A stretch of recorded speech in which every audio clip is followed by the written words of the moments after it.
Mau jadi komposer ya tiap hari bikin karya, ada tidak ada kerjaan, analisa, bikin karya, coba-coba, eksperimen, baca buku, itu harus tiap hari dilakukan. Harus segitunya gitu konsistennya. Halo semuanya, kembali lagi bersama gue Gili di IMU Indonesia, di mana kita bisa berbagi, belajar, dan berkembang bersama. Di episode kali ini, gue kedatangan tamu spesial, yaitu Renardi Effendi.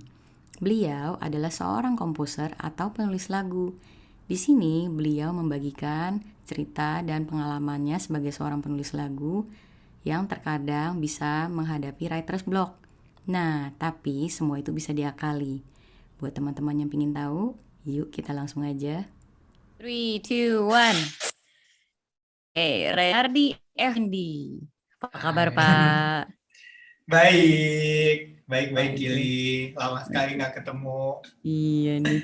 Pak, congrats ya buat cover Disney-nya yang baru rilis nih. Oh iya, thank you. Mantep banget nih. Nih, boleh kenalin diri sedikit, Pak, buat teman-teman IMU, Pak. Ya, oke, halo semuanya. Nama gue Renardi Effendi. Tentu kalau diundang Ibu Gili di sini pasti profesinya nggak jauh-jauh dari musisi. Jadi I'm a full-timer musician. Benar-benar 100% hidupnya di dunia musik, kerja di musik. Sebagai apa? Sebagai yang pertama itu sebagai arranger paling sering. Jadi arranger dalam hal nulis partitur, dalam hal juga bikin produksi musik gitu ya. Jadi bikin musik-musik pengiring untuk berbagai macam kebutuhan. Jadi itu yang paling utama di situ. Di samping juga ngajar, tapi memang spesifikasinya juga agak unik nih Bu Gili. Jadi spesifikasinya ngajarnya lebih ke komposisi, teori, sama orkestrasi gitu. Ini teman-teman ya, gitu teman-teman di sini ya, mesti tak kasih tahu, Bapak Ardi itu udah kayak apa ya, Mozart versi modern. Enggak. Aduh, soalnya luar biasa sekali orang ini. Pak, nanya, lu sejak kapan sih udah mulai belajar musik gitu? Sejak umur berapa sih? Oke, jadi aku belajar musik sebenarnya dikenalin sama orang tua dari kecil ya, dari 4 tahun, 4,5 tahun lah. Tapi orang tua, ini pertanyaan sering orang kan kayak, kalau sampai sekolah musik dulu orang tuanya mungkin suka musik dong? Enggak sih, netral aja, biasa aja. Cuman mereka coba-coba aja gitu, sampai punya anak, dicobain potensi satu-satu gitu. Jadi dari kecil beruntung dicobain hal yang lain juga ya, nggak cuma musik, tapi yang bertahan si musiknya gitu. Jadi dari umur 4,5 tahun itu belajar di Yamaha, terus baru belajar pianonya sendiri umur 7 tahun lah, SD lah. Nah, kalau mungkin nanya di umur 4 tahun tuh belajar apa? Nah, itu kita belajar musik jadi ya, jadi bukan instrumen gitu. Ketika pertama kali kenalan sama dunia musik itu umur 4 tahun nggak diajarin duduk depan piano gitu Kak, nggak diajarin untuk pencet ini do, ini re gitu. Cuman masih kecil cuman nyanyi-nyanyi aja, disetelin lagu, seneng nyanyi, nari, belajar kenalan ketukan dengan cara yang sangat friendly buat anak-anak gitu sih. Jadi itulah asal mulanya di situ. Ya. Musicianship buat anak-anak ya. Betul, betul. Nice. Dan itu dari bekal 4,5 yang sangat tahun penting tuh. ternyata. Iya. Iya. Dan itu jadi bekal yang sangat penting ke depannya, ternyata hal-hal sepele itu yang mungkin orang nyanyi, tepuk tangan gitu, ternyata itu it's very very important later on gitu. Pasti. Gitu sih. Wow. Tapi memang lu tuh dari kecil, dari 4,5 tahun udah nunjukin apa ini, gue mesti bilang apa nih, bakat yang terpendam. Bakat gitu ya. Sampai enggak juga sih. Studi. Sampai lu bisa ngelanjutin studi S1 musik juga gitu. Maksudnya itu karena orang tua ngeliat lu berpotensi sangat besar, atau memang karena lu begitu passionnya gitu, makanya lu akhirnya mutusin S1 musik? Justru malah sebenarnya kalau dilihat ceritanya dari umur 4 tahun tuh nggak kelihatan. Terus umur 7 tahun kan belajarnya piano klasik ya gitu. Nah, aku tuh kebetulan nggak into banget ke piano klasik gitu. Mohon maaf. Jadi apa ya, nggak tahu, mungkin jadi sebagai anak kecil malas latihan, itu udah pasti tuh malas latihan. Jadi kalau datang datang nih baru baca tuh sebelum 5 menit sebelum masuk ruang les, terus baru baca, oh hari ini gue main lagu Bayer yang ini atau Serni yang ini, udah tuh baru yang mana ya, even nggak pernah latihan, nggak pernah baca. Jadi itu memang difficult time, misalnya di SD itu, SD SMP itu orang tua sih marah-marah terus tiap minggu, mau berhenti aja nggak kalau nggak misalnya nggak Serius, pengen sempat gitu, ada kayak gitu karena gitu, sempat ada kayak gitu. lama banget karena memang nggak bisa disalahkan juga, zaman itu kan pendidikan musik dan dunia musik nggak semaju sekarang ya. Terus informasi juga nggak semaju sekarang. Zaman dulu orang cuma tahu les ya les klasik ya, Agil gitu, benar ya. Les piano atau les mungkin instrumen lain, ya udah. Sekolah musiknya juga terbatas, informasi terbatas. Jadi waktu SD itu sadar sih pengen main musik. Cuman nggak begini nih, nggak main klasik. Tapi apa ya? Nah, itu kan nggak match tuh antara latihannya, lesnya sama yang gue suka gitu. Jadi ada masa-masa sangat sulit di situ, dimana tiap minggu nggak pernah latihan, guru juga mungkin udah halus dada kan, aduh ini murid malas banget gitu ya, karena memang nggak match di situ. Orang tua juga pengen berhentiin aja gitu. Untungnya sih nggak berhenti ya gitu.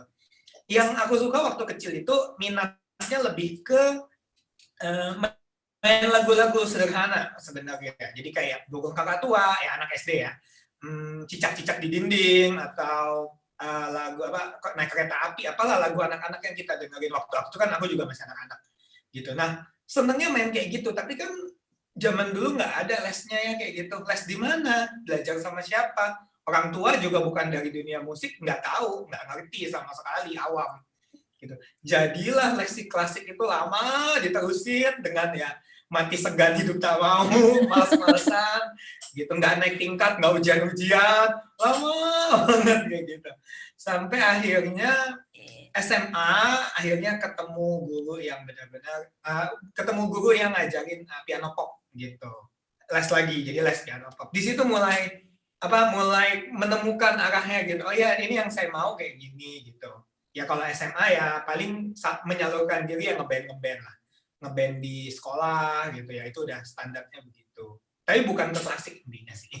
Tapi Gitu. gila, ini menarik banget. Maksudnya gue selalu picturing seorang Renardi itu memang dari kecil tuh udah konsisten belajar musiknya. Aduh, wow, I'm speechless, bener-bener. Ternyata lu lewatin ya fase-fase kayak diomelin, diomelin sampai Iya, disuruh berhenti aja sama gurunya gitu. Pernah ya? iya betul. Wow. Sering, iya. Waduh, gue pikir tuh Lama-lama. dari awal memang lu tuh udah menunjukkan potensi yang begitu besar, makanya pada akhirnya lu bisa milih jalur ini. Jadi seorang kayak komposer Iya. gitu kan.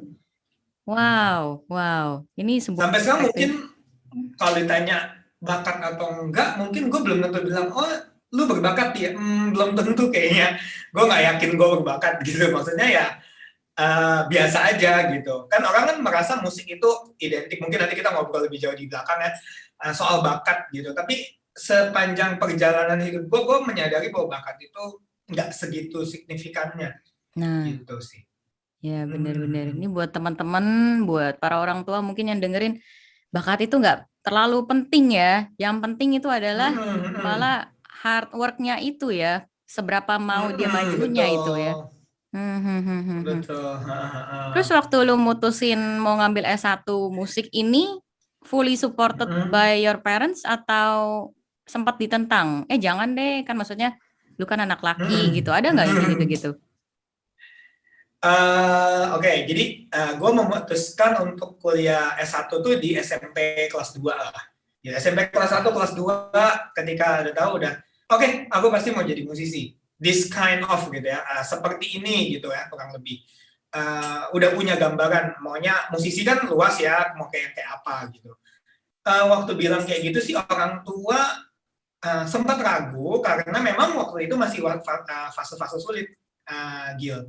Jadi waktu itu masih fase yang males-males latihan piano. Jadi mereka pasti mempertanyakan, lo yakin?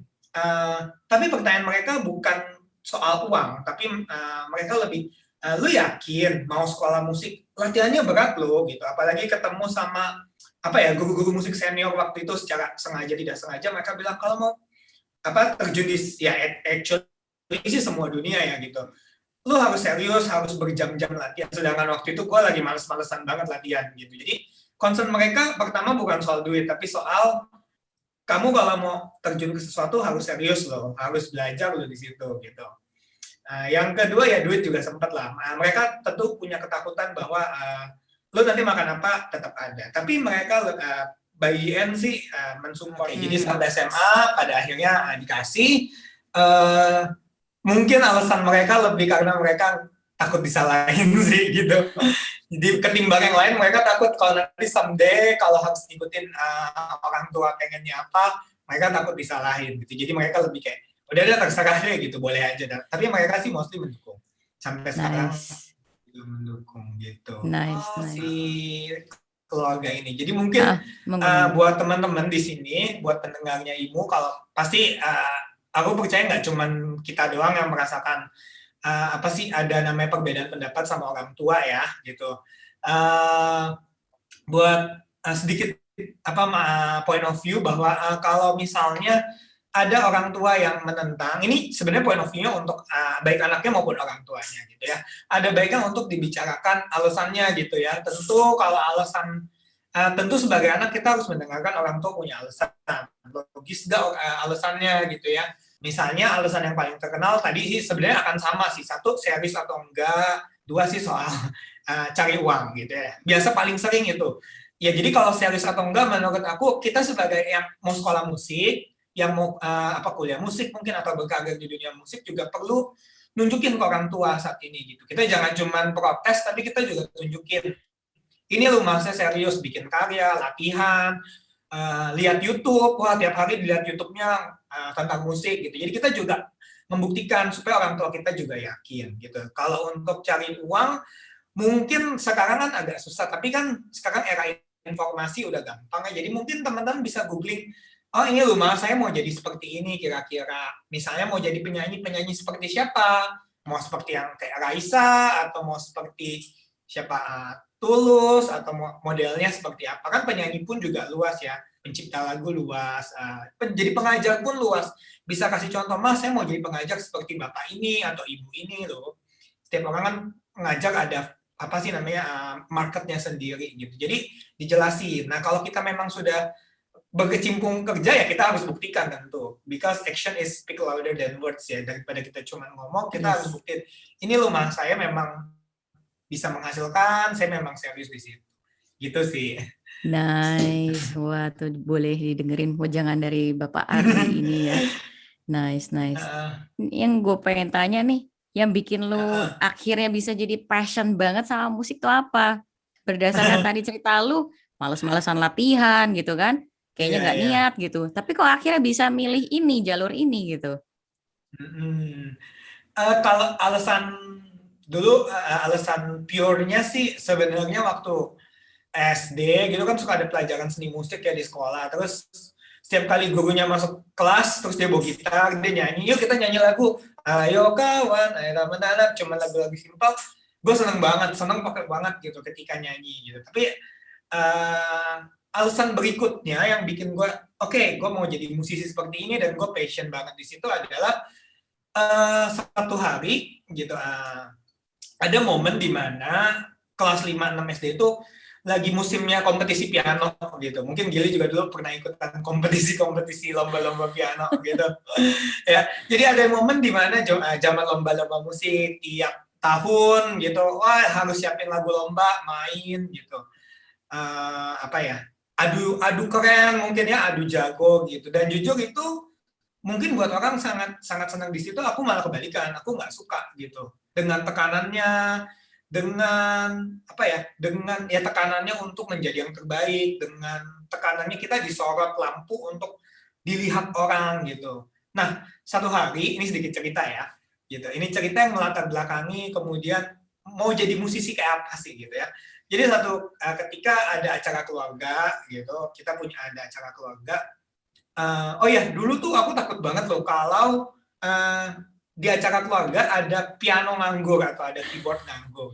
Ya, Kenapa nggak tuh? tahu, mungkin teman-teman di sini ini takut disuruh main gitu. Dulu takut banget disuruh main karena jujur nggak tahu mau main apa. Dan yang kedua takut dianggap pamer.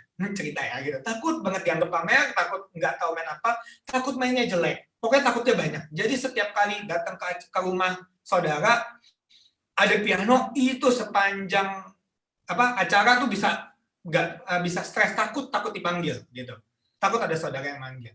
Nah, one day kejadian seperti itu, terus kembali saudara ada panggil, ayo dong kan les piano, main dong gitu. Nah, tapi waktu itu biasanya kan harus main apa ya, main lagu klasik gitu ya zaman itu. One day aku daripada instead of main lagu klasik, aku main udahlah kita nyanyi aja yuk gitu loh. Nyanyi potong bebek angsa, si balonku ada 5, kan banyak sepupu-sepupu yang seumuran juga ya. Aku waktu itu umur 3 SD 4 SD gitu. Terus di situ ketika main lagu itu aku sadar bahwa mereka sangat menikmati, jauh lebih menikmati ketimbang aku cuma main piano klasik. Oh hebat ya keren. Mereka jauh lebih menikmati ketika mereka nyanyi terus lagu-lagu, nyanyi lagu macam-macam deh gitu yang aku bisa juga iringin. Gitu. Mereka terhibur, mereka happy, mereka ikutan nyanyi, terus momen kumpul keluarga itu jauh jadi menyenangkan. Gitu. Pulang dari situ, Nice. orang tua juga surprisingly sangat happy gitu dengan itu, dan itu mengubah cara pikir banget sejak hari itu bahwa gue pengen dikenal karena bisa membawa kebahagiaan lewat musik gitu ya. Jadi lebih suka mengiringin orang sejak saat itu, sejak kelas itu. Jadi nggak seneng jadi bintangnya, malah takut banget jadi bintang. Jadi nggak apa-apa, orang nggak butuh tahu gue, as long mereka enjoy musik yang gue mainin gitu. Jadi itu alasannya kenapa suka musik, karena menurut gue musik itu menjadi salah satu media gue buat menyenangkan orang atau ya membawa kebahagiaan, menghibur, ya any kind of that. Gitu sih. Nice, wow. Terus ada orang tertentukah nggak yang menginspirasi lu untuk mengambil jalur komposisi ini menjadi seorang komposer gitu? Oke. Oke, ada sih, ada dua ya. Jadi satu dari internasional, satu dari Indonesia ya. Yang pertama, kalau internasional tuh ada produser musik namanya David Foster. Pasti kalau Nice. teman-teman yang ini musik pasti tahu ya David Foster gitu ya. Dia adalah orang di balik layar. Jadi kenapa gue mengidolakan dia banget? Karena dia punya pola pikir ya, sama pola pikir yang seperti tadi aku cerita bahwa dia bisa membuat orang lain sukses, terkenal. Ya, we can name like Celine Dion, Bocelli, Andrea Bocelli, Whitney Houston, Michael Bublé, Josh Groban, you name it gitu. Dan mereka itu dibuatkan lagu atau diproduseri oleh si David Foster. Jujur aku nggak tahu David Foster sampai mungkin udah SMP, SMA baru tahu, oh ini man behind the back gitu ya. Tapi kan Michael Bublé or Josh Groban dengan You Raise Me Up-nya pada waktu itu udah terkenal banget gitu. Nah, jadi itu salah satu alasan, oh aku mau jadi di balik orang-orang yang sukses gitu. Yang Nice. kedua dari dia adalah David Foster punya idealisme ya, musik dia sendiri yang sedemikian bagus sampai bisa menyetir pasar mengikuti idealisme dia gitu. Dia bisa sampai nyetir 90-an itu eranya David Foster, lagu-lagu pop-popnya David Foster dengan harmoni yang padat, dengan suara synthesizer-nya ada yang khas gitu. Itu jadi apa sih namanya? Jadi idola sih memang sampai sekarang. Benar-benar inspirasi. Yang kedua dari Indonesia itu ada namanya Mas Andi Rianto dengan Magenta Ah, Orkestranya. Nah, dia itu juga idola sampai detik ini, tetap menjadi satu role model banget ya, dengan alasan yang mirip juga. Jadi 2004 itu ada Indonesian Idol ya, Giri mungkin tahu ya, pasti tahu iya. lah. Ada Indonesian Idol season 1, dan ketika nonton TV ajang pencarian bakat waktu itu pasti dengarnya musiknya gitu. Wah, musiknya bagus banget gitu. Siapa sih orang di balik musiknya? Nah, ternyata beliau lah, dan beliau juga orang di balik suksesnya lagu-lagu terkenalnya Titi DJ, Agnes Monica, ya Titi DJ dengan bahasa kalbu gitu. Nah, ternyata ini orang luar biasa sekali gitu bikin musiknya gitu. Jadi itu idola Nice. dari segi pekerjaannya, dan tentu dari segi musiknya gitu. Dari segi jenis musiknya sangat sangat gue suka banget gitu sih. Nice. Wow. Waduh. Jadi kalau misalnya gue bicara mengenai komposisi sebuah musik gitu, ada bedanya nggak sih antara seorang penulis lagu, arranger, komposisi gitu? Bedanya apa aja gitu? Mm-mm. Mungkin bisa lu jelasin lebih deep lagi dari mungkin dari segi pengertian teori musik, apakah ketiga profesi tersebut harus memiliki pengertian teori musik secara advance? Gimana tuh kira-kira di? Hmm. Pertanyaannya bagus nih. Ini juga pasti sering ditanyakan. Ya apa sih bedanya dan orang pasti suka kebalik-balik ya, arranger, Ya. komposer, apa. Nah, secara singkat secara singkat ya, kalau penulis lagu atau komposer itu ibaratnya kalian dikasih kertas kosong. Jadi benar-benar semuanya dari nol ya, dari nol. Berarti tidak punya melodi. Jadi kalian mengarang melodinya, kalian cari harmoninya, kalian mungkin kalau lagunya ada lirik, kalian juga karang lirik. Nah, itu namanya komposer. Dari nol, kertas kosong kalian bikin semuanya. Itu penulis lagu, komposer itu sama. Nah, kalau arranger, lagunya sudah ada. Jadi setidaknya sudah ada lirik, melodi, dan harmoni.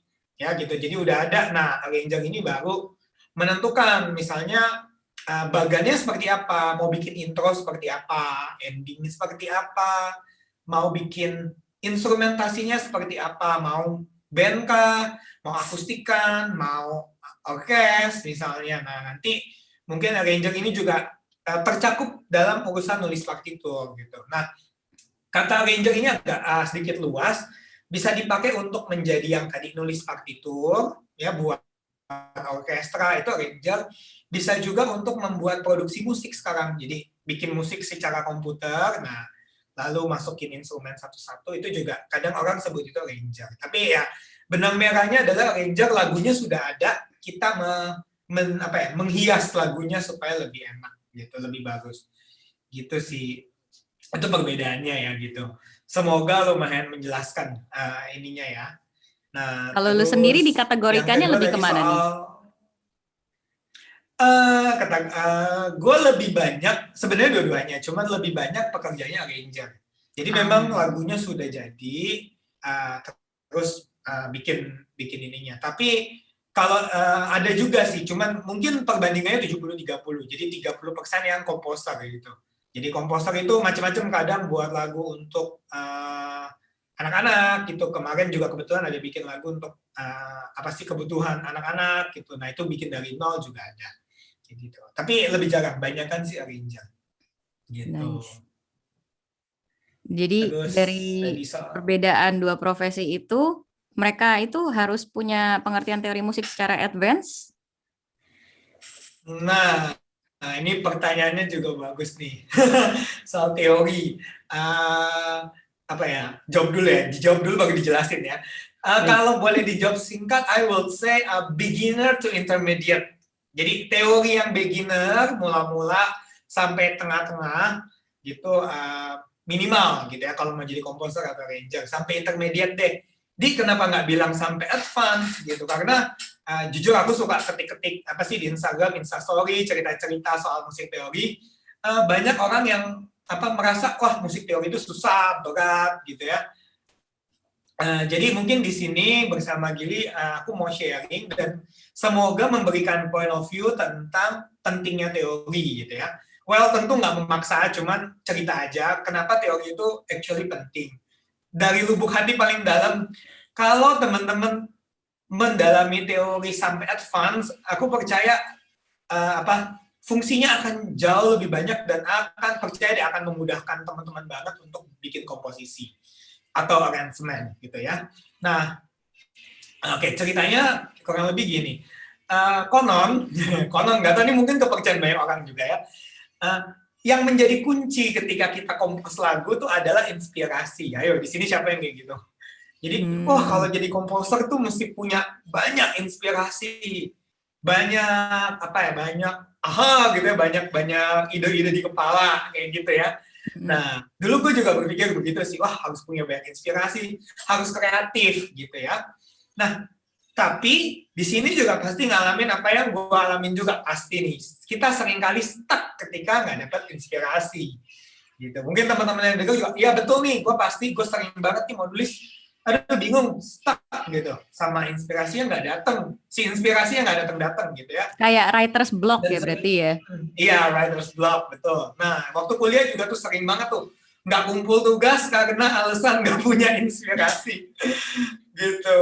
Nah, terus kan kita nggak boleh nyerah sama keadaan dong ya. Ini kan writer's block ini sebuah masalah ya. Nah, kita harus solving the problem gitu ya. Kita harus pikirin gimana supaya kita bisa meminimalisir writer's block ini. Nah, ternyata turns out bahwa inspirasi itu terkait banget sama knowledge ya, pengetahuan dan referensi ya. Tapi aku bahas referensi mungkin nanti. Aku titik beratin ke knowledge dulu. Jadi knowledge itu ternyata penting banget untuk menstimulasi inspirasi kita gitu. Nah, knowledge ini kan pengetahuan. Pengetahuan ini salah satunya atau garis besarnya tentu datang dari teori dan analisa dan baca dan macam-macam ya gitu. Artinya semakin kita banyak mempelajari karya-karya orang, semakin banyak kita membelah, membreakdown, menganalisa dan menemukan jurus andalan komposer lain gitu. Kita belajar, oh si Taylor Swift bikin lagu kayak gini nih, kenapa ya dia enak? Oh karena dia pilih melodi kayak gini.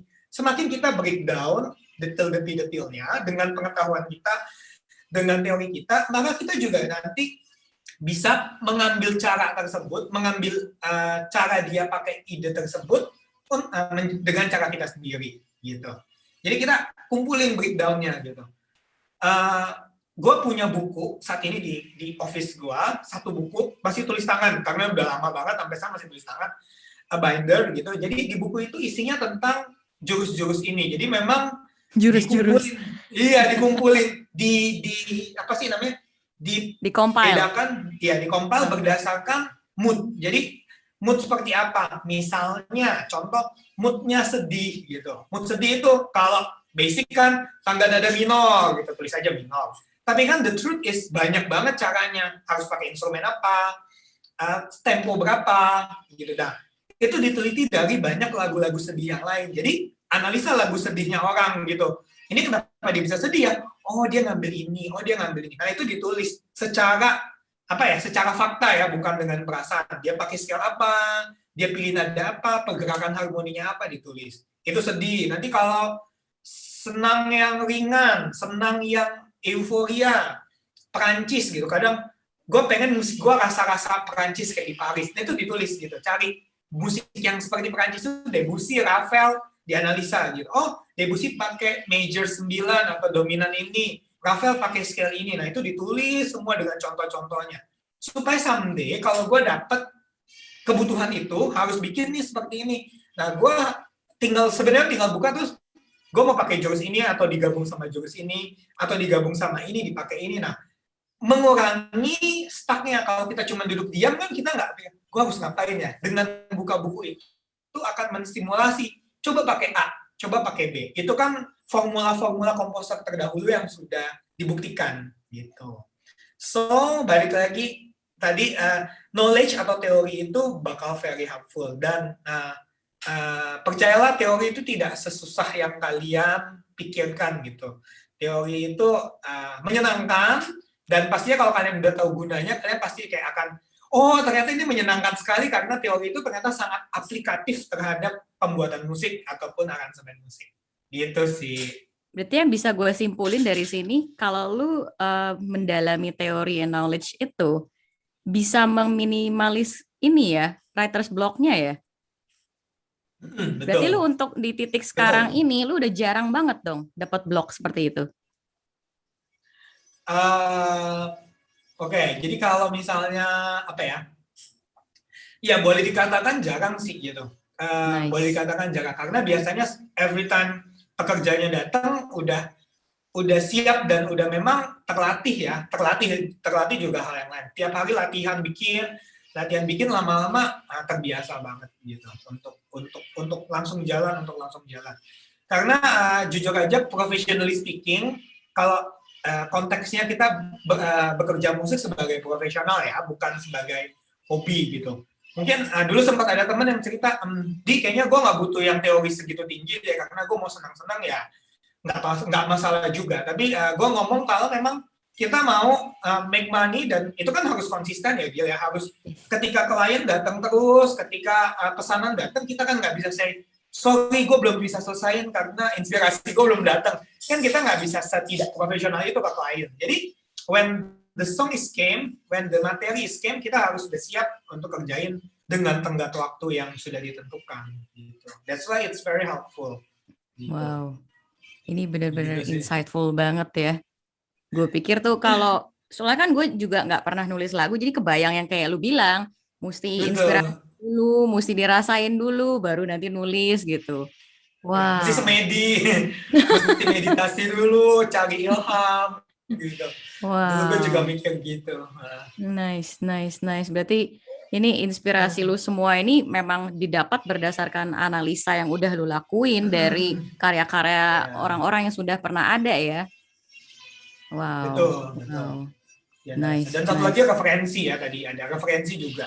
Jadi kita mesti banyak dengar. Biasanya sih cara gue belajar ketika gue dapet klien misalnya lagu anak-anak, gue dengerin tuh tiap hari lagu anak-anak seminggu. Misalnya kayak gitu. Jadi referensi kan menolong ketika harus bikin scoring misalnya film tentang perang gitu. Nah dengerin tuh background BG musik yang perang gitu. Ada yang perangnya tuh epic, ada yang perangnya itu suspense, ada yang, nah itu didengerin terus dipelajarin sambil dengar sambil pikirin dia kenapa bisa begini ya, dia kenapa bisa begininya tetap dipikirin. Jadi tadi ada knowledge, ada referensi juga gitu. Perbanyak referensi. Menarik sih, Gitu. menarik sih. Ini kalau dari segi bisnis gitu, kalau boleh cerita sedikit, market klien lu tuh seperti apa sih sebenarnya? Yang datang ke lu tuh nyari bikin lagu kebutuhan apa gitu, untuk kebutuhan apa? Kebutuhan ya oke. Misalnya, nah yang datang ke gue mostly kalau sekarang lagu anak-anak kalau sekarang. Jadi udah setahun, mungkin 2 tahun ini gue bekerja di dunia itu gitu.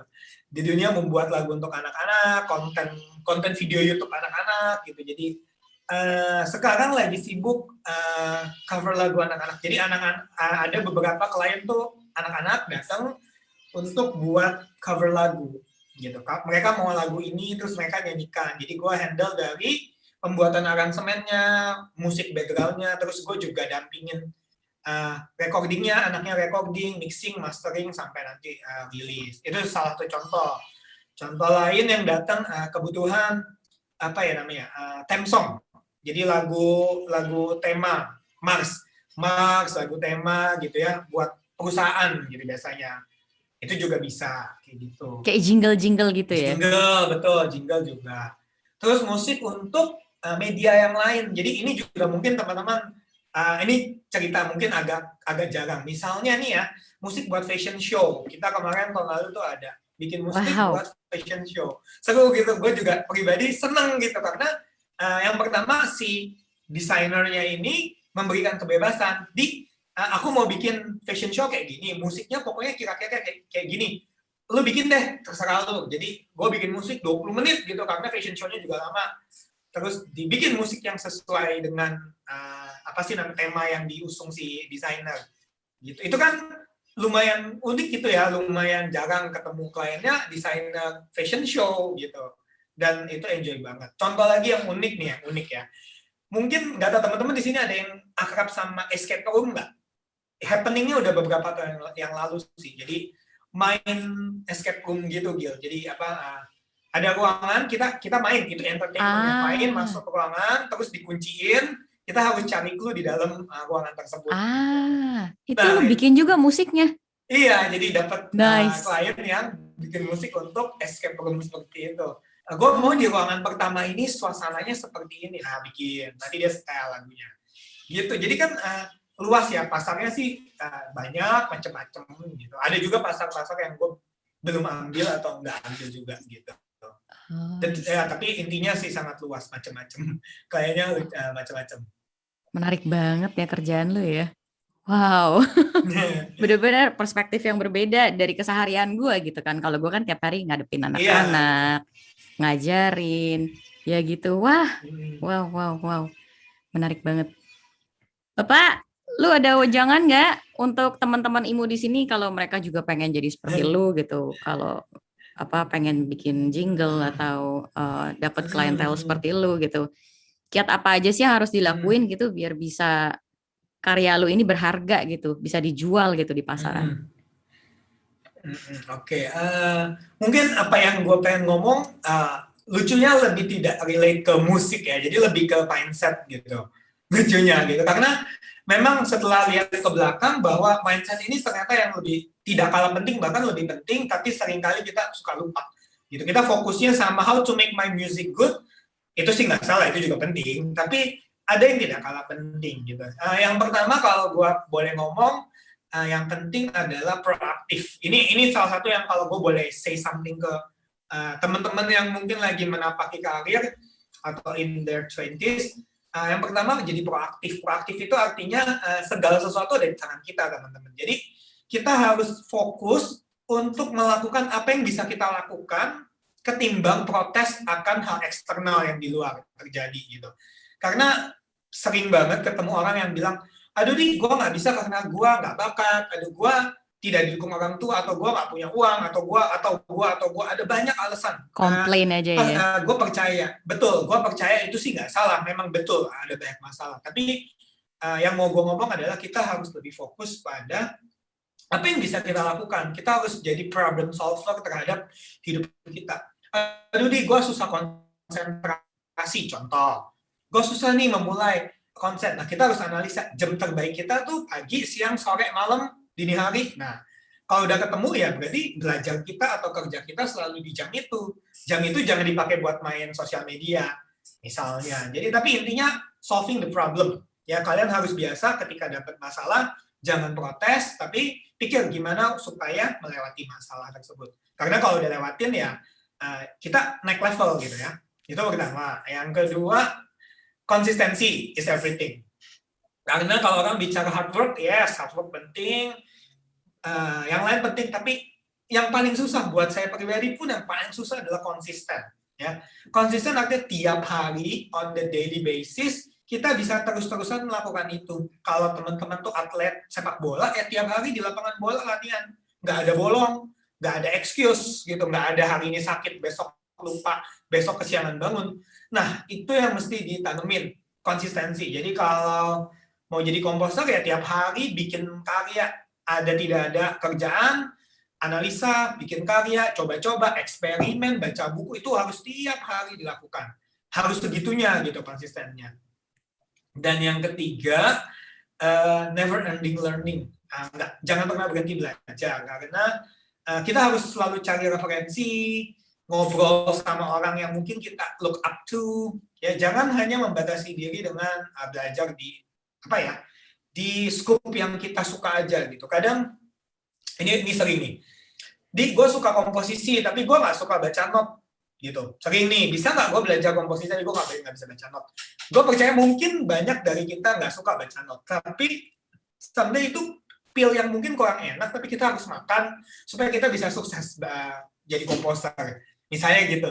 Jadi kadang kita terlalu enggan untuk menelan pil itu. Nah, teman-teman harus sadar bahwa ketika kita menemukan passion kita, apapun itu, nggak serta-merta semuanya jadi gampang. Bahwa untuk mencapai yang kita impikan, di tengahnya pasti banyak pil-pil yang nggak enak, pil yang mungkin pahit. Ya udah makan gitu, jadi orang yang makan, telan aja gitu ya. Jangan batasin dengan hanya belajar di scope itu tadi aku bilang ya.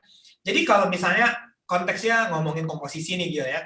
Jadi jangan cuma fokus untuk how to make the music good, oke itu pasti, tapi di luar itu kita juga mungkin harus belajar gimana menjual karya kita. Itu kan juga PR yang kita jangan pelajari nih.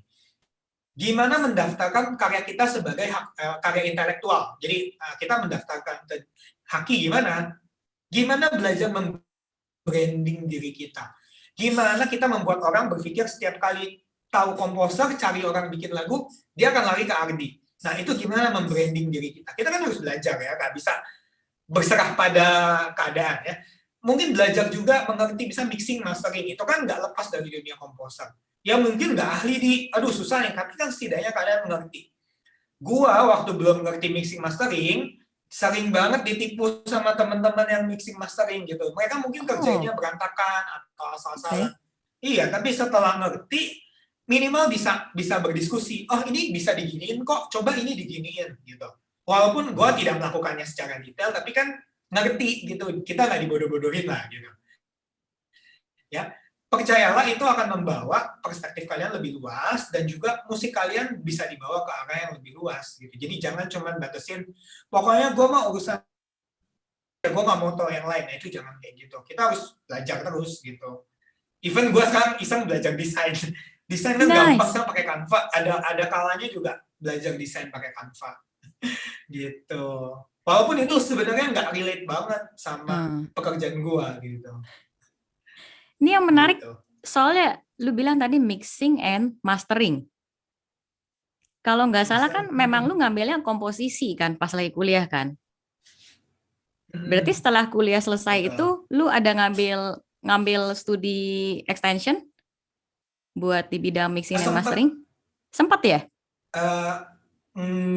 Bukan di mixing mastering sih, lebih di music production. Jadi gimana caranya bikin musik itu sempat 6 bulan. Cuman di dalam situ ada beberapa course yang ngajarin mixing mastering sedikit gitu. Setidaknya tahu oh mixing tuh ngapain, mastering tuh ngapain, dan gimana kita sebagai komposer bisa deliver materi kita ke mixing engineer dengan baik. Kan nggak lucu kalau ditanya, tolong kirim sample rate-nya 441 sama beat rate-nya 24. Hah, gimana itu apa? Nah, kan nggak lucu kalau kita nggak ngerti. Jadi setidaknya tahu. Bisa tanya ke mixingnya, mau beat depth 24 atau 48, lu pakai 441 atau 48. Kan ngerti apa itu beat depth, apa itu sample rate, setidaknya ngerti lah. Terus belajarnya sih lebih informal ya, lebih kalau ada kesempatan project, datengin mixingnya, ngobrol. Kalau lagi project rekaman, ngobrol sama mixing engineer-nya. Ini apa sih? Ini kok bisa gini? Itu mic kok taruh gitu. Ngobrol aja, ditanyain gitu. Ini apa sih? Itu apa sih? Cerewet gitu. Lama-lama kan dapat dari berjam-jam pengalaman recording itu dapat view-nya gitu. Oh, ini gini. Oh, itu Nice, gitu. nice. Never ending learning ya, benar-benar ya. Betul, Wow, betul. wow. Never ending learning. Di, ini kita udah nyampe di penghujung acara. Pertanyaan terakhir gue buat lu, apa nih impian lu ke depannya sebagai seorang komposer nih? Impian sebagai komposer. Kalau yang agak spesifik, impian gue masih working at Disney. Spesifik ya. Mimpinya bekerja di Disney gitu. Orang mungkin bisa bilang, itu susah, mustahil. Nggak apa-apa, namanya mimpi ya. Gitu. Karena memang suka banget sama musik-musiknya Disney. Nah, tapi kalau impian yang lebih apa sih namanya? Ya, on the other side, sebenarnya impian gue adalah be a man behind many success person. Jadi gue pengen menjadi orang yang mendukung dan ya balik lagi tadi yang di awal gue cerita ya, mendukung kesuksesan banyak temen gue. Dalam konteks ini berarti gue membuatkan mereka musik yang baik, mendukung mereka dalam bentuk musik gue yang oke gitu ya, memproduseri mereka supaya teman-teman gue ini bisa berkarya sebagai penyanyi, sebagai instrumentalis, sebagai grup, sebagai orkestra, sebagai apapun itu dengan baik gitu. Jadi gue pengen part of their success gitu ya. You may not know me, but you know my music gitu ya. Lu nggak apa-apa nggak kenal gue, penting lu tahu musik gue gitu. Nice. Itu sih kalau mimpinya sih. Ini David Fosternya Indonesia, pemirsa, calon. Amin. Amin. Nice. Amin. Oke, nih kalau teman-teman Imu nanya nih, Gil, mau dong consult sama Ardi nih, mungkin mau bikin jingle sama lu atau minta di arrange lagu sama lu atau hanya sekedar konsultasi sama lu, bisa hubungin lu di mana nih? Kalau Instagram boleh DM pribadi gue di Instagram gue nggak gue lock kok, jadi feel free to DM.